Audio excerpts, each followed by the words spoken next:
Nut-Free Mama here. Today I'm going to show you how to make chocolate pumpkin cheesecake.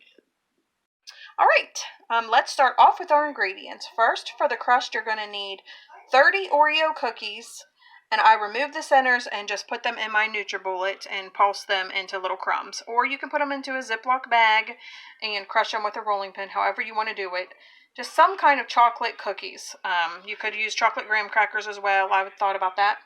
And then you need 5 tablespoons of melted butter.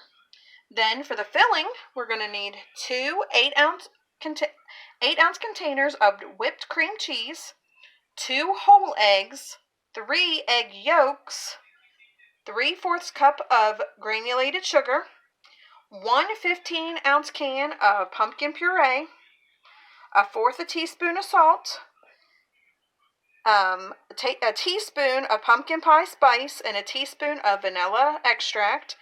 Then you need a teaspoon or 1/4 cup of flour, and then 1/4 cup of some kind of chocolate. You really don't want to use something really sweet. It says bittersweet, but I'm using the semi-sweet.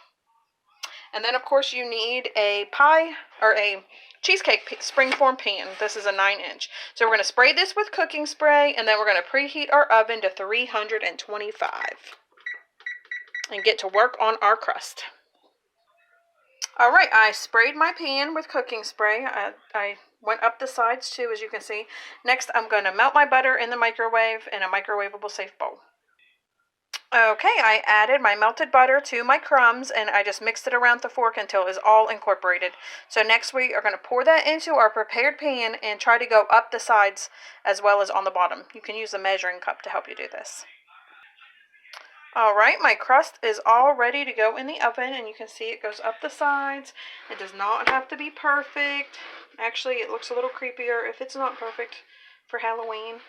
So as soon as my oven is ready, we are going to go ahead and put that in the oven for 10 to 12 minutes.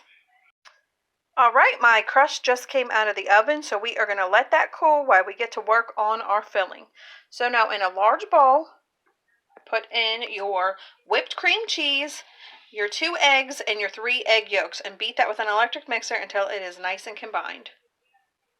Alright, that is nice and smooth to me. So next we are going to add in our sugar and mix that to combine as well. Alright, that looks great. So now let's go ahead and add in our pumpkin.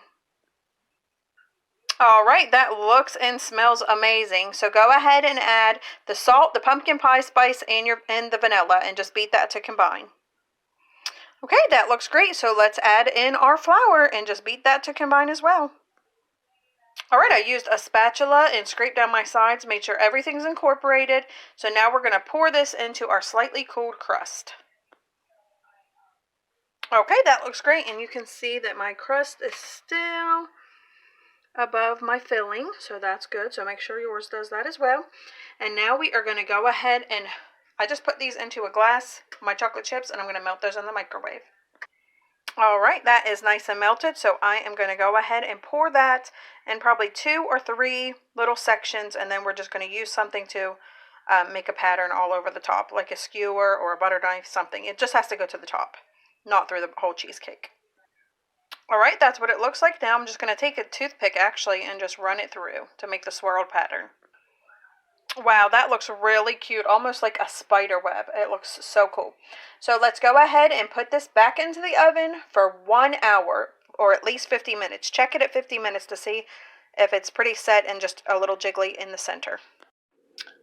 Okay, I just pulled my cheesecake out of the oven at the 50-minute mark because it was still jiggly, but I don't want to over bake it because then it will start to crack. So next we are just going to go ahead and let it cool here on the stove, probably for at least 30 to 40 minutes, maybe a little longer, and then we have to put it in the fridge for 4 hours, or even better is overnight. Alright, our cheesecake has been in the refrigerator actually all night, if you can believe that. I actually didn't touch it all night. So I'm going to let it sit here, but I'm going to go ahead and I'm going to try to take off the outer edging. Let's see if it works. Alright, that actually worked. A little part of my crust right there broke off, but for the most part it looks pretty good here. So we are going to go ahead and cut into this and see what Taste Tester thinks. Hey, taste tester. Hey. Have a little taste. Okay. You can see we're ready for Halloween, everyone. Yum. Yummy. Do you like it? Yeah. All right, everyone, come back and see us again, and don't forget to like and subscribe. Don't forget to like, subscribe. Happy Halloween. Happy Halloween. Bye. Bye.